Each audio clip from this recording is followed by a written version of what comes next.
I knew things were about to go sideways the moment I saw those red fire hazard stickers slapped across the front of my archive room like crime scene tape. The damn things were crooked, slapped on with the same energy she uses to fake smile through HR mixers. The CEO's daughter in law, newly minted head of operations after failing upward out of 3 other departments, stood in the doorway with her arms crossed like she'd just solved arson. "We're shredding these tomorrow," she chirped, like she was offering free muffins. Behind her, a contractor wheeling in industrial shred bins already half full with God knows what. I didn't flinch. I didn't argue. I just reached for the folder I keep for moments exactly like this, the one labeled Retain Until Death or Audit. She glanced around my shelves like she was browsing clearance candles, completely missing the color-coded tabs, barcode logs, and retention index I'd spent 2 decades building. "There's no ventilation in here," she added, poking a box with her acrylic nail like it might explode. "This whole room's a compliance risk." I could have told her that box held the last physical vendor contracts before we switched to digital, and the only copy of our 1998 supplier litigation settlement. But I've learned not to waste breath on people who think cloud storage means it's safe just because it's invisible. And hey, before we go any further, if you're still listening and enjoying this story, do us a solid. Tap that subscribe button and give this video a like. It helps the team keep telling these wild true stories that corporations hope no one remembers. Okay. Back to it. She handed me a destruction authorization form like it was a birthday card and said, "Need your sign-off before 10 a.m. tomorrow." I looked down. No barcode on Bach A7, the same one she'd nudged, and her new archive safety policy stapled to the form was missing a signature page. I tucked that detail away like a pressed leaf. My smile stayed civil, my voice calm. "I'll review and follow up," I said, which in records custodian terms means not a chance in hell without receipts. She left in a swish of perfume and power lunch attitude, already texting someone, probably her group chat with the other executive wives about how they're streamlining legacy processes. I turned back to the shelves, ran my fingers across the boxes and whispered, "They always think they're the first to try this."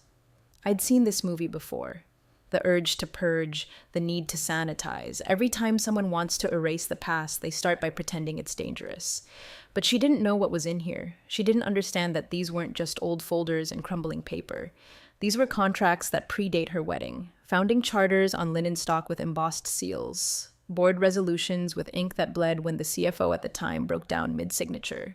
These boxes held every mistake the company made, documented, time-stamped, and bulletproof. And buried in that so-called fire hazard, the original wet ink charter, the one with raised seals, the corporate birth certificate, the kind of document you can't just scan and save, the kind of document an $86 million valuation hinges on. So no, I didn't raise my voice. I didn't storm into her office with a highlighter and a hissy fit. I printed the email where she announced the purge. I noted the missing barcode. I took photos of the bins and the hazard signs. I logged the box she touched without gloves, and I pulled out a manila envelope that hadn't seen daylight in 5 years, marked Retention Exception, Charter, Offsite Copy. Because what she didn't know, what no one ever asks until it's too late, is that I moved the originals weeks ago. The moment she called paper a fire hazard, I knew it wasn't about safety. It was about control. And the second she tried to sign away history, I realized she had no idea what kind of fire she was starting. 3 days after the sticker parade, my calendar pinged with a reminder I'd been expecting like a toothache. Valuation audit, preliminary review, 6 business days. 6 days. Not a metaphor, not a drill. An actual federal valuation team would be walking into this building, demanding proof that our $86 million estimate wasn't built on vibes and digitized napkin sketches. I leaned back in my chair, listening to the fluorescent buzz like it was tuning up for war. We weren't ready, not even close. Upstairs, the CFO was already spinning it like a casual checkpoint. Routine refresh, he called it in the Monday memo. Just a quick verification for our next funding round. Right. And I'm Miss October, downstairs in the real world, the basement, the archives, the part of the building with no windows but all the truth. I knew better. These audits start with balance sheets and end with paper, real paper, originals, founding documents, wet ink, embossed seals, stock certificates issued before PDFs were even a thing. And if even one of those goes missing, the whole valuation gets flagged for possible fraud. Meanwhile, her royal streamliner was back upstairs scheduling more purge waves. She'd renamed the initiative Operation Clarity, complete with a Canva-made logo in pastel blue. The irony? Not one person on her new Clarity task force could even explain our retention schedule. I bet half of them think 14B is a tax form. But I knew what it meant. Retention Code 14B. The clause that triggers mandatory hold on founding documentation when an audit, lawsuit, or merger is on deck. I didn't shout, I didn't threaten. I opened a blank email to legal and typed, Retention Code 14B triggered. Founding docs in scope. Originals archived, location logged, working copies on premises, will not release for destruction. I attached my custody logs, every scanned barcode, a photo of the sealed envelope in off-site storage. I CC'd compliance and BCC'd myself, because one thing you learn after 20 years in this job is that nobody reads emails unless there's a CC war brewing. I hit send. 37 seconds later, I got the read receipt. That was all I needed. Not applause, not backup, just a timestamp with their name on it. So when the fireworks start, and oh, they will, I'll have more than enough kindling to light the way. Upstairs, the daughter-in-law was hosting another stand-up. You could hear her laugh from the stairwell, that brittle, performative cackle that corporate women use when they want to sound like they're in charge of more than the bagels. I heard her say, I've got a vision for the archive room, and that's when I knew she still hadn't grasped what this audit would expose. She thought the records were her obstacle. She hadn't realized yet. They're the foundation. Without them, her fancy dashboards and PowerPoint decks are just confetti in a hurricane.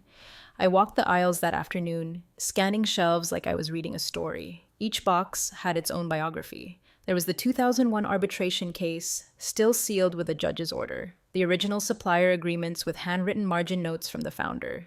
A napkin stapled to a lease agreement, no joke, because some idiot signed it over drinks and forgot to attach the map.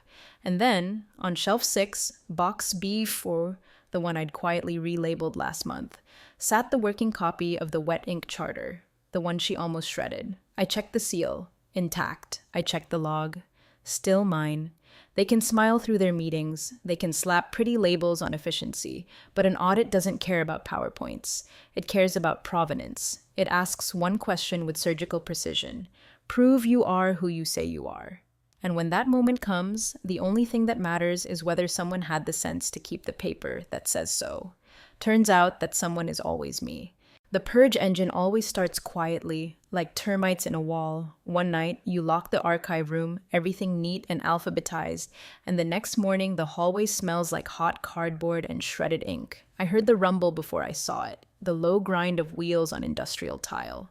2 members of the night crew pushing massive gray shred bins toward my door, looking apologetic enough to suggest they'd been threatened with write-ups if they didn't comply. The bins were already half full. I could see strips of legal contracts and payroll stubs mashed together like confetti from a courtroom parade. And right behind them came a third man wearing a vendor badge and carrying a clipboard like it was a loaded weapon.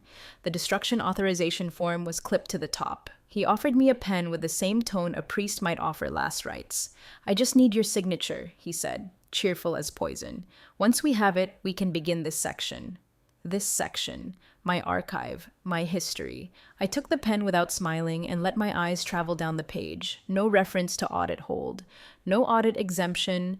No clause acknowledging custodial authority. Just a cheery little line that said, approved by operations, over her clumsy signature, in glitter pink ink. It would have been funny if it wasn't so stupid. Give me a glitter pen and I'll sign a birthday card, not the execution order for my company's legal skeleton. I set the pen down, not angrily, just gently enough to make him nervous. No documents on this floor can be destroyed without my sign-off, I said, and we're in an audit window. He blinked. They always blink, because destruction vendors know the rules better than the executives who hire them. He swallowed. She said, she doesn't have authority to override retention during valuation review. My voice stayed level and calm, the same tone you'd use to explain gravity to someone who'd wandered off a roof. While he stood there sweating into his polo shirt, I grabbed the red, on hold pending audit stamp. One by one, I pressed it onto every box in the aisle, the ink thudding like a gavel. The night crew shifted from foot to foot. They weren't the enemy, they were stuck between a payroll and a power trip. You can unload the bins, I told them, but nothing leaves this room. If you take anything, I'll have to log chain of custody and report a breach. Their eyes widened like I'd threatened jail time, which wasn't far from the truth. Then I pulled out my phone. Not to call anyone, not to argue, to document. Flash on. Photographs of shelves, box numbers, labels, hazard signs, time-stamped, geotagged. If anyone wanted to challenge me later, there would be a digital breadcrumb trail that even the slickest lawyer couldn't sweep away. I took a photo of the unsigned authorization form, a photo of the glitter pink signature where her name sat without a title, a photo of the missing signature page from her safety policy. Every mistake she'd made was now immortal. The vendor cleared his throat. So, should we come back later? I almost laughed. You should go back upstairs and tell her the record's custodian declined. He left like he was walking out of a haunted house, and the shred bins retreated with him. I rolled the archive door shut and locked it, then slid the steel bar across the frame. Most people on the executive floor don't even know this door has a secondary lock. They think archives are just dusty closets full of dead trees. But I treat mine like a vault. I updated the retention log, added a note. Attempted unauthorized destruction, halted, authorization denied, litigation hold recommended. Then I emailed myself a copy, because the secret no one wants to admit is that your own inbox is sometimes the only safe place left in a company that's forgotten how to tell the truth. My refusal forced the next move. If they wanted to destroy anything now, they'd have to do it without my signature, without my barcode scans, without my logs, which meant if even one sheet of paper went missing, someone would leave fingerprints, and I'd be waiting to catch them. The office was still dark when I pulled out of the parking lot, archive keys in my coat pocket and a 3-inch folder riding shotgun. I didn't need a dramatic exit. No one notices when the records woman disappears for a few hours. That's the luxury of being invisible until the paperwork matters. I took the long route, 2 turns past the business park, down a road lined with chain link fences and peeling mailbox numbers, until I reached the unmarked storage facility with the keypad lock most execs wouldn't know how to find on a map, let alone get clearance for. Offsite storage wasn't some heroic plan B. It was designed. Funded through petty cash last year, approved by the board secretary before he took his early retirement, and blessedly remembered to initial every line item I submitted. It was quiet money, $2,400 for a secure climate-controlled unit with biometric access and surveillance logs. No budget meeting, no PowerPoint. Just the kind of quiet discretion you learn to operate with when you've watched CFOs come and go like tide patterns, each one convinced legacy paper can't bite. Inside the facility, fluorescent lights hummed above rows of reinforced vault cabinets. Nothing flashy, no facial recognition, no retina scanners. Just steel, redundancy, and a lock that cared more about chain of custody than job titles. I keyed into Unit 114 and opened the fireproof drawer marked Primary Originals, Charter. Inside sat a single tamper-evident envelope with a red seal, numbered and logged, untouched since I placed it there 4 weeks ago. I ran my fingers along the edge. Still intact, still cold. The label bore my signature, the board secretary's, and critically, the registered agent's. The trinity of provenance. I pulled out the storage log and added today's entry in blue ink. Visual verification, no movement, charter secure. Dated, timed, initialed. I didn't need to open the envelope. Its mere existence under these controls was more powerful than anything inside it. This was the real difference between me and her. She thought security meant a locked door and a trash schedule. I knew better. Security is a chain of hands, a paper trail so clean it could survive cross-examination. Security is knowing that when the flames come, legal, financial, metaphorical, the originals aren't on the line. I snapped photos of the envelope, the seals, the logbook, not for Instagram, for court, if it came to that. Every pixel a timestamp, every angle a defense. Then I slid the drawer shut, re-engaged the lock, and turned off the light. Driving back, I felt something I hadn't let myself feel in 3 days. Calm. Vault door calm. Let them shred. Let them slap stickers and pose for their little progress updates. They weren't killing anything essential.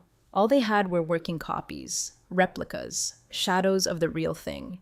The original charter, the one written in fountain pen on linen stock, signed by founders whose names she'd butcher in a staff meeting, that one was safe. because I made it safe before she even knew it existed.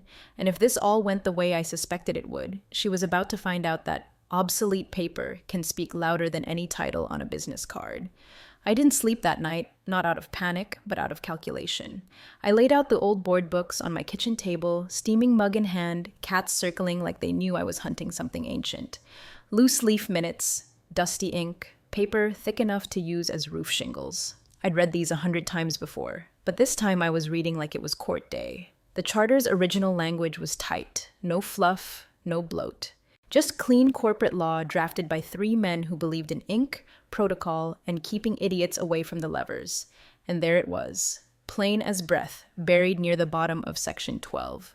During any formal valuation, merger discussion, or regulatory review, no records classified under Retention Schedule Tier 1 shall be altered, relocated, or destroyed without written consent from the active records custodian.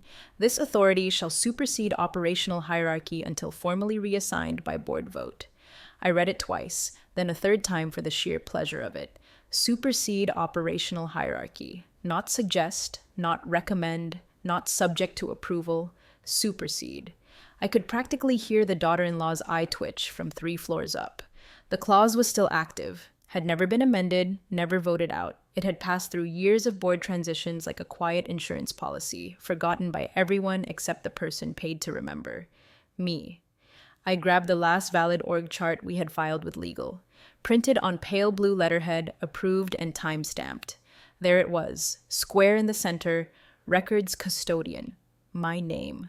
The only chart that mattered, because unlike her, I didn't need to change my job title every fiscal year to feel important. I held the same one for 15 years, and here, in black and white, it meant I held the keys. Her new head of operations title, I checked the filing. Cosmetic, no custodial authority, not even delegated power. The only thing it gave her was a bigger monitor and an excuse to wear blazers with shoulder pads like it was 1986.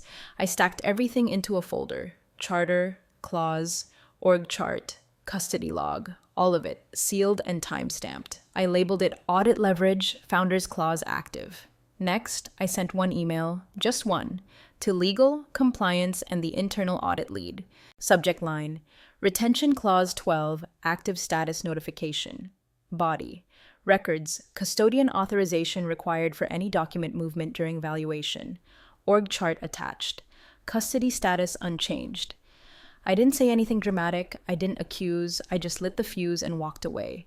Because here's the thing about quiet authority. It doesn't beg. It doesn't announce itself with fanfare or signatures in glitter pen. It waits.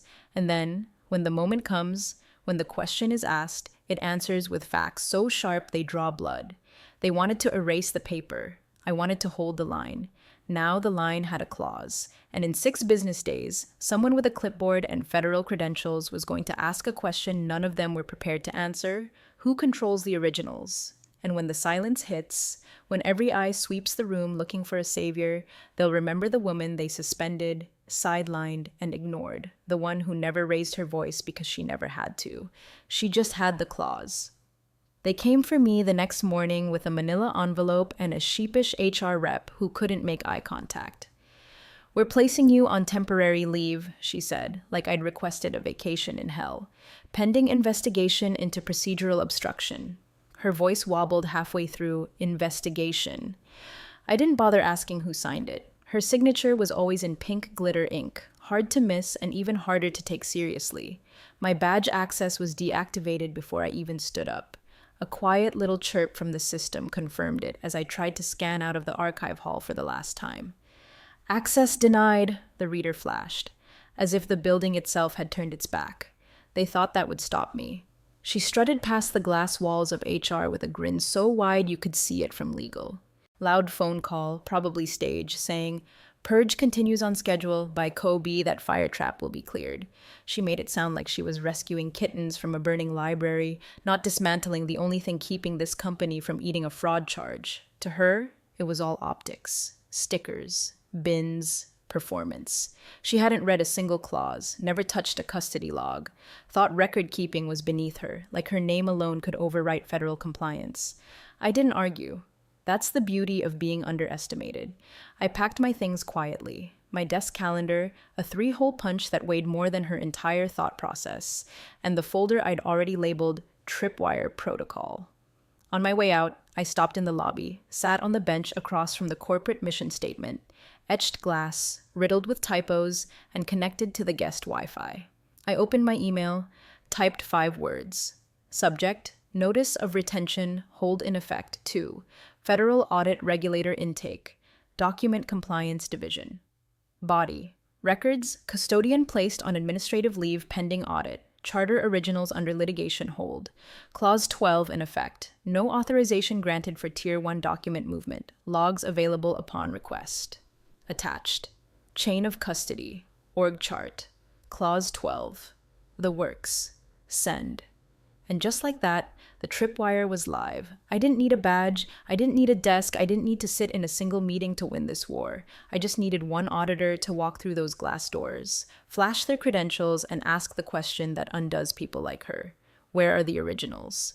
Because the answer wouldn't be in any of her binders. It wouldn't be in the purge log she faked, or the checklist she slapped together in Canva. It would be in a sealed envelope inside a fireproof drawer, backed by a clause older than her marriage. I left the building with no fanfare, just the soft click of the door behind me and the weight of 2 decades of institutional memory zipped up in my messenger bag. On the street, the air smelled like fall, cold and sharp, the kind of wind that strips the pretense off trees and leaves them bare. They thought pushing me out was the checkmate move. All they did was take their queen off the board and walk straight into a trap she built herself. Audit day hit like thunder in a library. Too loud, too sudden, but everyone pretending it wasn't. The kind of day when suits that haven't seen light in years suddenly appear, and execs start drinking black coffee like it's penance. The regulator arrived early, not one of the polite, walk me through your process types. No, this one walked like she'd already found the hole in your foundation and was just letting you dig it deeper. She was halfway through the 3rd floor's financial review when it happened. She looked up from her notes, folded her hands neatly on the table, and said, "Who has custody of the original wet ink charter?" 7 words. That's all it took. Silence fell so fast it felt like the HVAC stopped. You could hear someone swallow. Someone else clicked a pen. Once, twice, 3 times like a metronome for panic. The CFO cleared his throat and glanced at Legal. Legal looked at her, and she froze. I wasn't in the room, but I know exactly how it played out because the next thing I heard was my phone buzzing on the kitchen counter. Unknown number. Cleveland area code. I answered on the 3rd ring. This is... I know who it is, I said, grabbing my coat. I'll be there in 20. When I walked into the boardroom, the tension was so thick I could smell it, like printer toner and expensive fear. Nobody spoke. The regulator looked up at me, expression unreadable. I smiled politely, walked to the head of the table, and placed a sealed envelope on the glossy mahogany surface. Original wet ink charter, I said. Chain of custody intact. Tamper evident seal. Signatures from the board secretary, the registered agent, and myself. I slid the logbook beside it. Document is under Clause 12 protection. Records, custodian sign-off required for any movement or certification during valuation. She raised an eyebrow. Are you still officially listed as custodian? I pulled out the last valid org chart. Yes, ma'am. No board vote to reassign. Title stands. Across the table, the CEO's daughter-in-law, now pale and visibly sweating, clicked her pen so fast I thought it might launch. She tried to speak, but the regulator held up a hand. Before we proceed, I said, voice smooth as paper sliding into a file, I'll need 3 conditions met. 1, immediate reinstatement of records custodian authority. 2, full halt on any purge activity pending post-audit review. 3, corrected org chart filed reflecting active custodial role per policy. The CFO opened his mouth, probably to negotiate. I didn't wait. Without fulfillment, I retain legal right under Clause 12 to withhold the charter until proper custodial governance is restored, which, to be clear, means your valuation process stalls indefinitely. That's when the regulator turned her eyes on the board. Cold. Clinical. You allowed an audit to proceed without confirming who held original documentation. Nobody answered. Not out loud. My envelope sat untouched, its seal gleaming like a threat with a wax stamp. No theatrics, no raised voices. Just proof. Absolute, airtight proof that they'd pushed the wrong person out. and now needed the one they'd tried to erase. The daughter-in-law finally stopped clicking. Her hand went limp. Her posture collapsed by inches. She knew. They all did. I wasn't there to gloat. I was there to document. And now, the only way this company walked out of that room with their $86 million valuation intact was by admitting who actually kept the walls from falling in. Me. They tried to whisper like the walls weren't glass. I watched them huddle at the far end of the boardroom, all hunched shoulders and flustered collars, murmuring in damage control dialect. The CFO was pacing in tight ovals like a hamster in a panic wheel. Legal kept rubbing her forehead like the claws might disappear if she pressed hard enough. And the daughter-in-law, she wasn't saying a word, just staring at the sealed envelope like it was hissing. Her phone was still in her hand, screen dark, thumb hovering like she was waiting for divine intervention, or a group chat miracle that wasn't coming. The regulator said nothing, just sat at the head of the table, pen poised, eyes forward, watching, measuring. She'd already flipped open the logbook I brought, checked the seal, held the envelope under the light to inspect the emboss. Quiet nod, not approval, not praise, just verification, the kind that matters more than any apology. 10 minutes later, the board returned from their little prayer circle with what they thought passed for dignity. The chairman cleared his throat. We'd like to formally acknowledge a procedural misalignment regarding document governance. A procedural misalignment. That's rich. You nearly set the place on fire and now you're calling it bad choreography. He pushed a folded resolution toward me. Effective immediately, you're reinstated with full authority as records custodian. The Purge initiative is paused pending legal review, and the org chart will be corrected today. I nodded. No smile, just logged the moment internally like I would any signature on a custody receipt. I slid the envelope back toward the regulator. She peeled the seal, pulled out the charter, and gave it one clean inspection. Original signatures, raised emboss. All validated, she said, then added, without looking at anyone in particular, your valuation continues.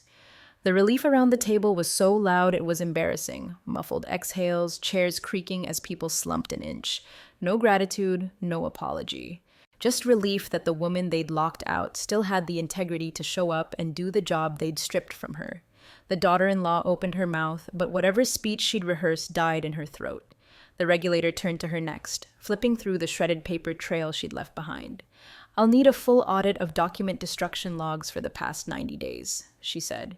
And your job description, please, along with confirmation of your custodial certification. The last line wasn't a question. It was a scalpel. I stayed seated as they squirmed, not to enjoy it, but to confirm it. The message had landed. Records governance wasn't about who had the flashiest title. It was about who held the line when no one else remembered there even was a line. I updated the SP the moment I returned to my desk. First entry, no document classified under Retention Tier 1 may be destroyed without dual verification. Records custodian and legal. Second entry, all title changes impacting data governance must be approved by the board secretary, archived quarterly. Third entry, Clause to 12 must be reviewed annually and initialed by active board members. Not punishment. Policy. They had gambled everything on convenience, on gutting archives for the sake of aesthetics and pretending old paper didn't matter. But paper remembers. And now, so would they. Not because I won. Because the system they tried to erase just proved it still worked. I didn't raise my voice. I raised the standard. And the regulator? She signed off on the charter, placed it gently back into its envelope, and handed it to me directly. Chain of custody resumes, she said, eyes sharp. Guard it like it matters. Already done. I waited until the room had settled again, until the regulator had finished logging the serial numbers on the chain of custody seal, and the board had returned to their performative professionalism like nothing had happened. The daughter-in-law was already shrinking into her seat, trying to camouflage behind a stack of documents she hadn't read and never would. I gave them exactly 10 seconds of silence before I flipped to the last page of the charter and read aloud. Not loudly, not dramatically, just with the quiet precision of a scalpel making its final cut. Clause 12b. During any valuation, merger, or regulatory audit, the acting records custodian shall assume the functional responsibilities of corporate secretary for records governance until such time as a formal board vote reassigns said authority. I let the words breathe. Let them hang in the air like smoke from a fire they thought they'd already put out. No such vote was ever called, I added, turning the page slowly. No motion made, no reassignment filed, which means during this audit, for all records related matters, certification, release, destruction, my signature is the only one with legal standing. Across the table, someone whispered, "Oh, God," and another tried to fake a cough to cover it. The daughter-in-law stopped tapping her pen. Her face was blank now, void of spin, charm, or even defiance. Just absence. She wasn't running the meeting anymore. Hell, she wasn't even in it. I slid a single-page document toward the regulator. Formal notice of attempted unauthorized destruction of protected records during an active audit window. Documented with time-stamped photos, an unsigned vendor form, and a missing signature page from the safety policy. The regulator didn't blink. She just nodded once and made a note. One line in a very official-looking ledger that would follow this company a lot longer than any of their press releases.